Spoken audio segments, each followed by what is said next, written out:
politik negara kita sedang melalui suatu fasa yang saya istilahkan fasa disequilibrium. Maksud disequilibrium adalah satu keadaan daripada situasi kestabilan, situasi kemantapan. Kemudian kita ubah suasana kestabilan itu, maka suasana equilibrium ataupun keseimbangan berubah kepada satu situasi sementara yang dipanggil disequilibrium. Situasi equilibrium terwujud apabila segala faktor-faktor dalam satu keadaan berjaya disusun dengan baik, berada pada tempat yang sesuai dan diterima oleh masyarakat terbanyak. Dan itulah Barisan Nasional dalam konteks politik negara kita. Kita telah sama-sama membina suatu equilibrium politik sebelum kita berjaya mencapai satu tahap kestabilan yang telah membawa kepada kemerdekaan negara, telah membawa kepada kemakmuran serta pengurusan sebuah negara yang unik, berbagai kaum, berbagai warna kulit, berbagai agama, berbagai latar belakang, berbagai keadaan geografi dan sebagainya. Namun kita adalah antara negara yang paling berjaya menguruskan kemajemukan sebuah negara sehingga Malaysia menjadi sebuah negara yang hebat seantero dunia. Tidak dapat dinafikan di mana-mana juga negara yang ada perbedaan kaum, perkauman menjadi masalah. Di sesetengah negara yang punya perbedaan agama, fahaman agama menjadi masalah.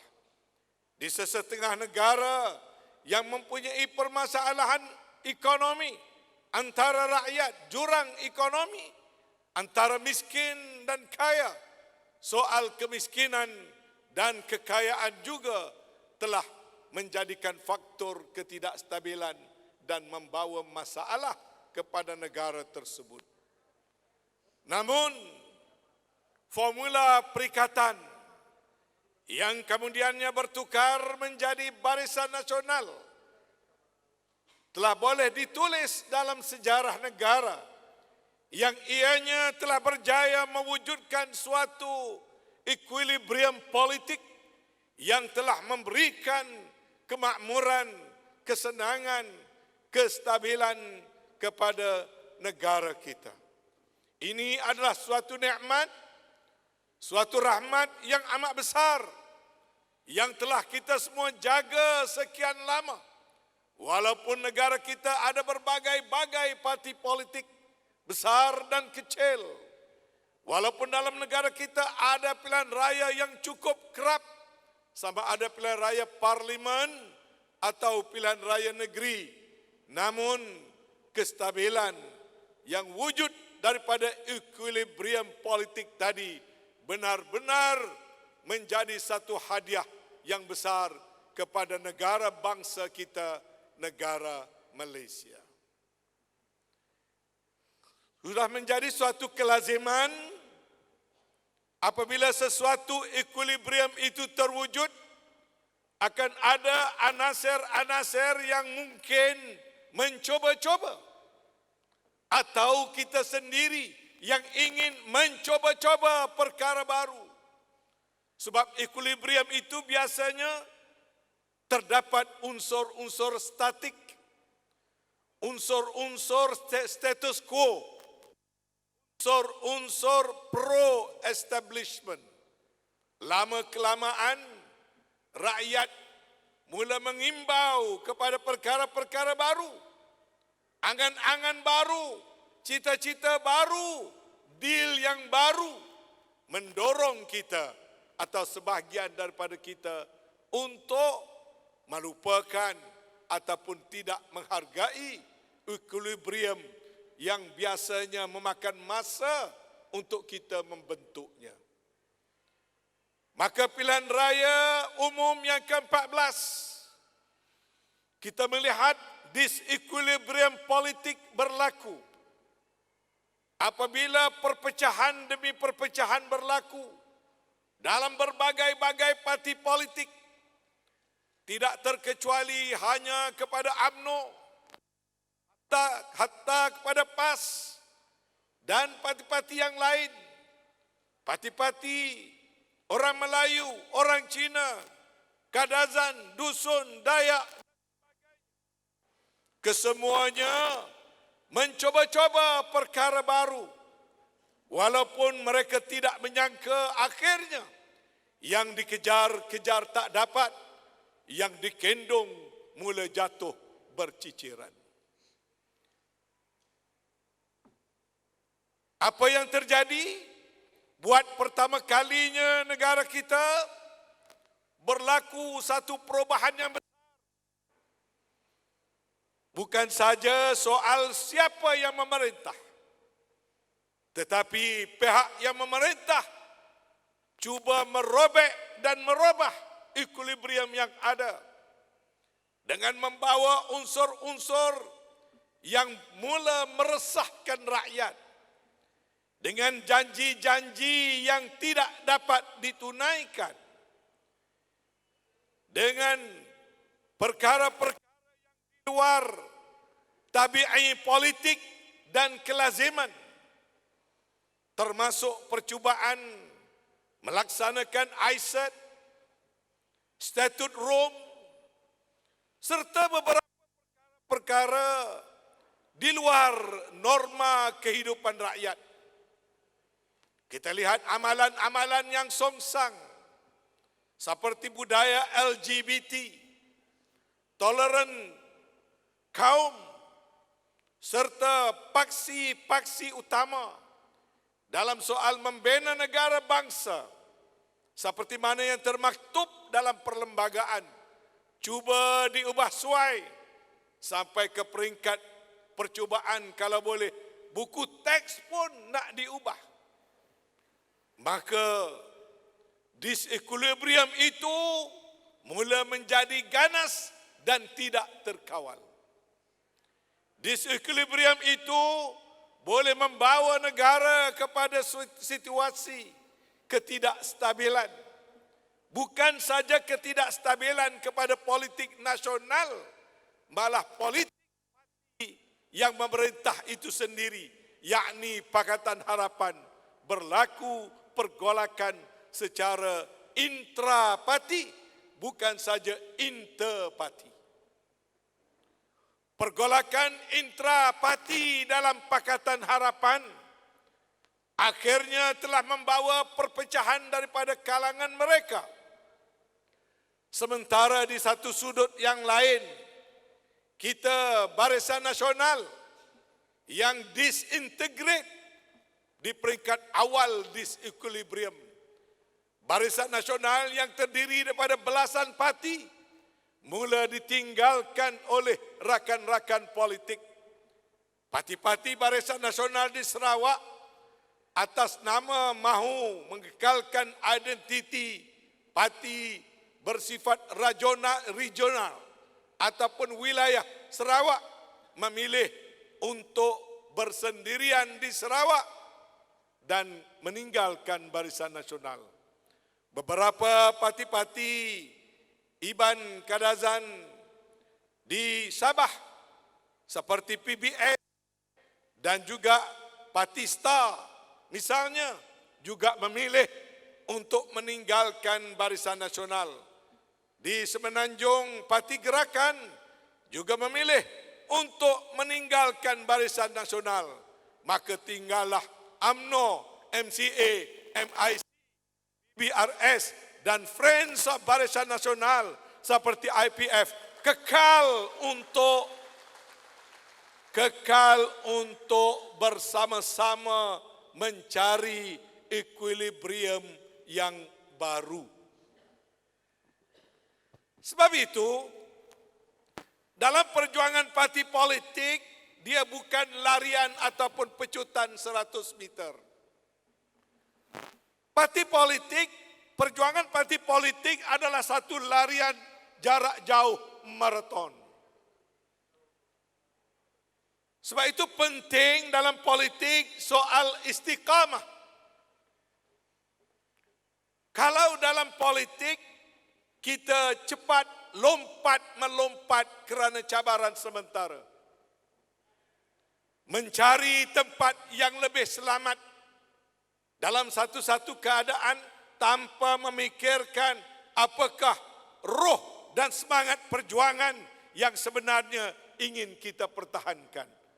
Orang kata mencari situation of convenience atau hanya mencari keselesaan sementara. Biasanya yang sementara itu tidak dapat bertahan lama. Maka kita Barisan Nasional, parti-parti komponen Barisan Nasional dan Friends of Barisan Nasional yang kita pertahankan bukan hanya soal convenient,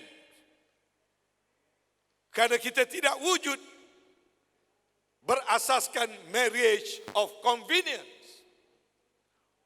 Tetapi kita bukan mencari convenience, tapi kita mempertahankan conviction, penghayatan, conviction, not convenience. Maka berasaskan kepada keyakinan dan conviction kita, kita terus bersama-sama membawa obor Barisan Nasional, di mana kita regroup, reset, reinvent jika perlu untuk kita mencapai satu tahap yang baru.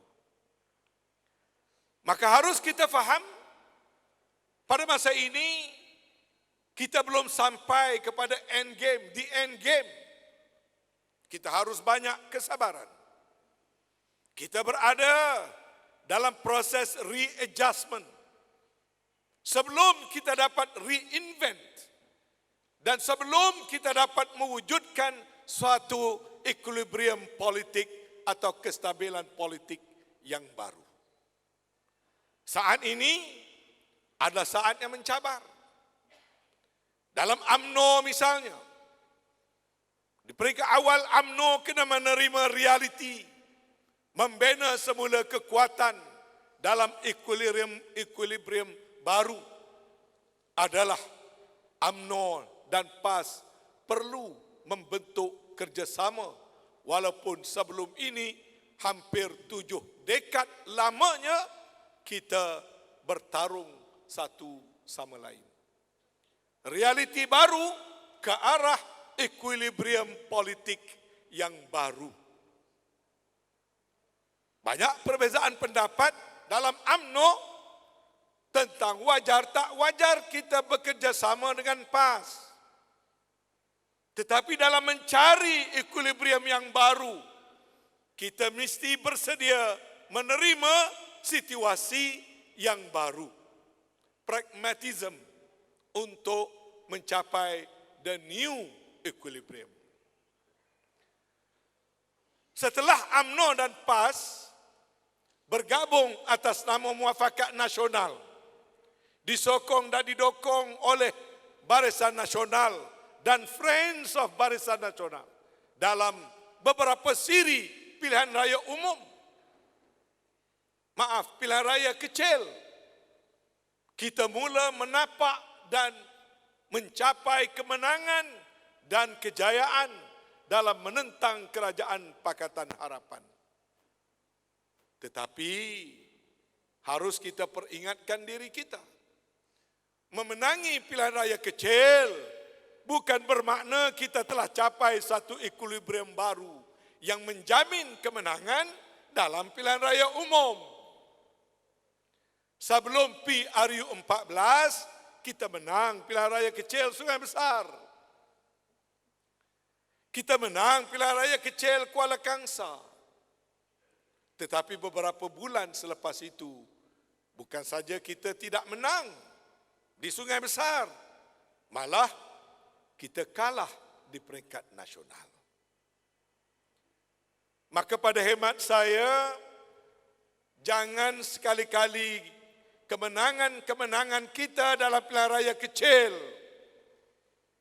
cepat menjadikan kita lupa, sombong, salah arah, menjadi rasa besar, ingin menjadi dominan, tak bertempat kerana perjalanan kita masih jauh. Selepas kita menang dalam pilihan raya kecil sebagai pembangkang yang saya katakan dalam proses awalan membentuk equilibrium yang baru, keadaan politik negara berubah lagi di mana Pakatan Harapan jatuh dan Barisan Nasional bersama dengan beberapa parti lain kembali menjadi kerajaan dalam masa yang lebih cepat daripada yang kita jangka. Dari satu segi, ini rahmat Allah, rahmat Tuhan, berkat doa kita, kita mau jadi kerajaan. Tuhan bagi kita jadi kerajaan. Tapi sekali lagi, jangan cepat lupa, walaupun kita jadi kerajaan, bukan bermakna kita mesti menang dalam PRU 15 yang akan datang. Kita masih dalam ujian. Sekali lagi, jangan kita besar diri. Jangan kita lupa kawan. Jangan kita cepat menutup pintu di sana, menutup pintu di sini. Sebab kita belum capai kepada titik equilibrium. Kita masih lagi dalam suatu ambang yang kita mesti terima hakikat. Pembangkang yakni Pakatan Harapan juga sedang mencari kekuatan, mencari titik equilibrium yang baru bagi mereka. Justru kalau dulu soal kerjasama Barisan Nasional dengan PAS yang akhirnya dapat kita lunakkan, kita perbaiki. Sekarang ini kita sedang diuji dalam bentuk satu lagi permuafakatan longgar antara UMNO dan Barisan Nasional dengan terutama sekali parti-parti gabungan bersama PPBM ataupun bersatu yang kini membentuk satu lagi gabungan baru yang dinamakan Perikatan Nasional. Satu situasi baru. PAS yang ada bekerjasama dengan kita dalam muafakat nasional, tapi tidak menjadi ahli Barisan Nasional. Tapi kini PAS berada dalam Perikatan Nasional sebagai ahli parti Perikatan Nasional yang kehadapan kita belum pasti apakah bentuk dan corak kerjasama yang patut dan harus kita jalinkan. Sebab itu di sini kita kena bersifat berhati-hati. Benci biar bertempat. Kalau sayang jangan tidak terbatas. Masih dalam ujian. Sehari dua ini kalau kita lihat hatta dalam UMNO, kalau dibuat survei daripada pimpinan ataupun ketua bahagian, siapa yang mahu dan tak mahu kerjasama dengan PPBM dalam pilihan raya akan datang, maka majoriti, hampir semua kata tak mahu kepada PPBM. Daripada sudut apa? Masing-masing ada penilaian. Kerana perebutan kursi, kerana faktor-faktor terguris hati, ataupun keraguan, ataupun was-was, siapa makan siapa, siapa besar daripada siapa. Kita orang politik, macam-macam pertimbangan. Tetapi, macam saya katakan tadi, kita harus berjiwa besar dan berhati-hati. Kerana yang penting adalah di end game. Di end game bagi Barisan Nasional ialah kita mesti memenangi pilihan raya yang ke-15. Kerana conviction kita hanya Barisan Nasional dengan dasar yang ada pada kita yang turut didokong oleh IPF boleh menjamin sebuah negara Malaysia yang lebih baik ke hadapan.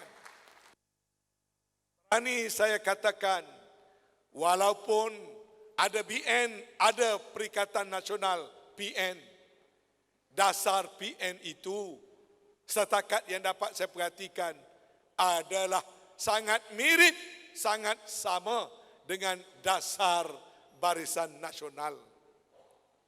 Bukan saja soal no DAP, no Anwar sahaja, tetapi rata-rata dasar parti-parti yang sedang memerintah didokong oleh kita semua kerana conviction dan persamaan dalam dasar-dasar yang kita laksanakan sekarang. Tetapi equilibrium baru belum terwujud sepenuhnya. Maka amatlah penting bagi pemimpin di semua peringkat tidak bertindak secara rakus, tidak bertindak secara terburu-buru, buka pintu rundingan, banyakkan engagement. Kerana saya perhatikan banyak sekali syak wasangka, banyak sekali sentimen-sentimen lama, banyak sekali misinformation, banyak sekali information gap, banyak sekali disinformation yang berlaku yang menyebabkan rasa ketidakselesaan mungkin mengganggu pemikiran kita semua. Pun begitu, kita harus ingat keutamaan kita adalah mempertahankan kekuatan parti kita, Barisan Nasional, dan Barisan Nasional mesti kekal sebagai parti tulang belakang dan parti yang utama dalam menguruskan pentadbiran di dalam negara kita. Untuk Barisan Nasional menjadi parti yang utama, pastikan kita memperagakan nilai-nilai kepimpinan yang boleh diterima ramai. Nilai-nilai kepimpinan Barisan Nasional yang boleh didokong dan disokong oleh rakyat berbagai kaum, berbagai agama, berbagai budaya dalam negara kita. Tidak ada tempat untuk racism, tidak ada tempat untuk chauvinistik, tidak ada tempat untuk the big one takes all, the smaller ones left with nothing. Sebaliknya prinsip kita ialah hidup sandar menyandar bagai aur dengan tebing. Jangan jadi enau dalam belukar nak melepaskan pucuk masing-masing. Kalau ada hati gajah kita cicah. Kalau ada hati gajah kita lapah. Kalau ada hati kuman kita cecah. yang berat sama dipikul, yang ringan sama dijinjing, bertemu lurah sama dituruni, bertemu bukit sama-sama kita mendaki.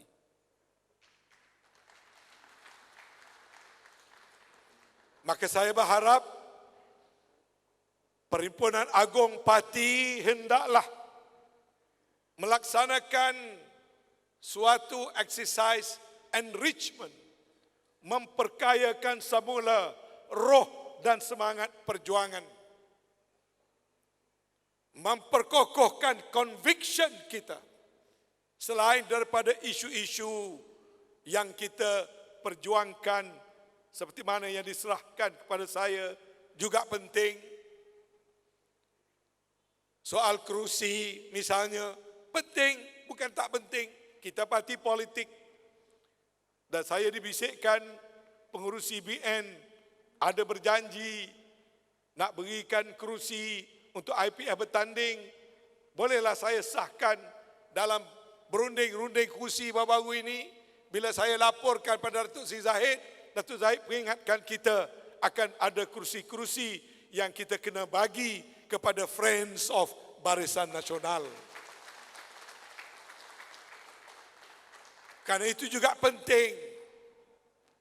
Kerusi sebagai ahli Dewan Negara, kalau dah tak ada jadi ahli Dewan Rakyat atau terlalu kecil bilangan menjadi ahli Dewan Negeri, maka permohonan itu adalah perkara yang relevan. Bajet, peruntukan adalah penting. Tetapi yang saya tekankan tadi, di samping itu semua penting, lakukanlah suatu gerakan enrichment, memperkayakan roh dan semangat perjuangan kita berasaskan prinsip Barisan Nasional, tonggak dan tunjang pentadbiran dan kepimpinan dalam negara kita. Mudah-mudahan persidangan ini akan menjadikan IPF rakan politik yang makin mantap, makin kuat, perjuangan yang berkualiti, yang disayangi, dikasihi oleh rakyat.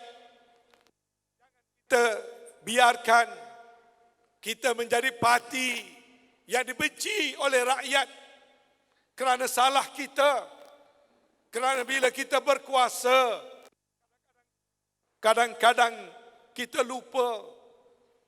Kita kadang-kadang sibuk menjaga benda besar, sibuk menjaga orang besar, tapi kita lupa pada orang kecil. Sedangkan tidak ada orang besar kalau tidak kerana adanya orang kecil. Tidak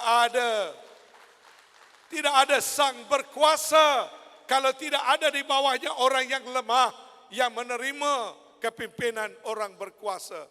Sebab itu di wilayah persekutuan saya kata, walaupun saya menghargai kemajuan dan pembangunan, saya menghargai terbenanya menara-menara pencakar langit, gedung-gedung yang besar, supermarket-supermarket yang besar, jangan tinggalkan nasib penjajah kecil.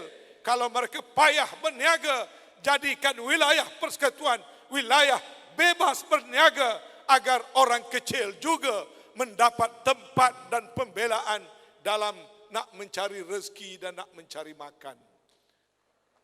Walaupun mereka mungkin seorang gelandangan, the homeless, jangan pandang soal gelandangan itu kecil, kerana daripada orang kecil itulah datangnya orang besar. Di bandar-bandar terdapat rakyat miskin yang masih ramai.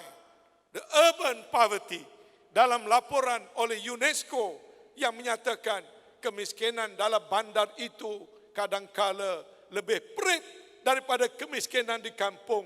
Miskin di kampung masih ada pucuk pegaga dibuat ulam, masih ada ikan di bendang yang boleh dibuat lauk, masih ada tanah yang boleh ditanam padi untuk mendapatkan beras. Tapi yang miskin di bandar tidak ada siapa yang menolongnya. Maka parti-parti dalam Barisan Nasional dan Friends of Barisan Nasional mesti terus memperagakan budaya membela rakyat.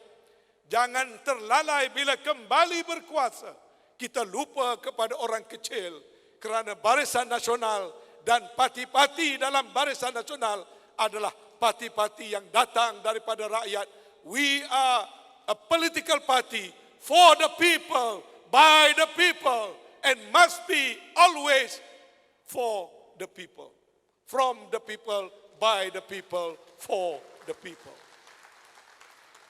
Kalau conviction ini dapat kita teruskan, walaupun seketika rakyat meninggalkan kita, tidak mengundi kita dalam pilihan raya yang lalu, jangan salahkan rakyat.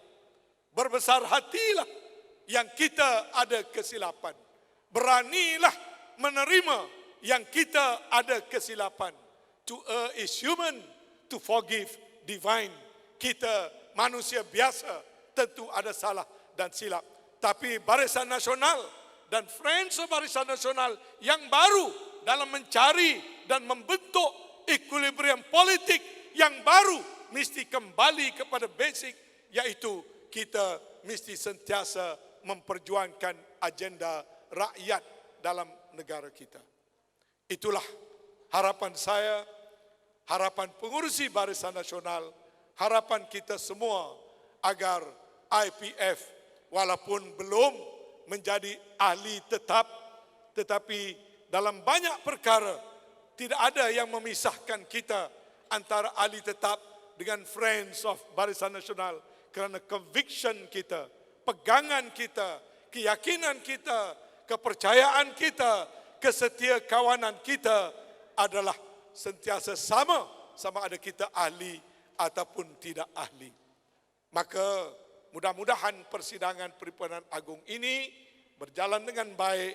Saya turut mendoakan agar IPF menjadi Friends of Barisan Nasional yang kuat, bermarwah, dihormati, diyakini dan dipercayai oleh rakyat, agar kita bersama-sama membentuk equilibrium baru politik negara dan memastikan PRU 15 kita mencapai kemenangan yang cemerlang lagi terbilang.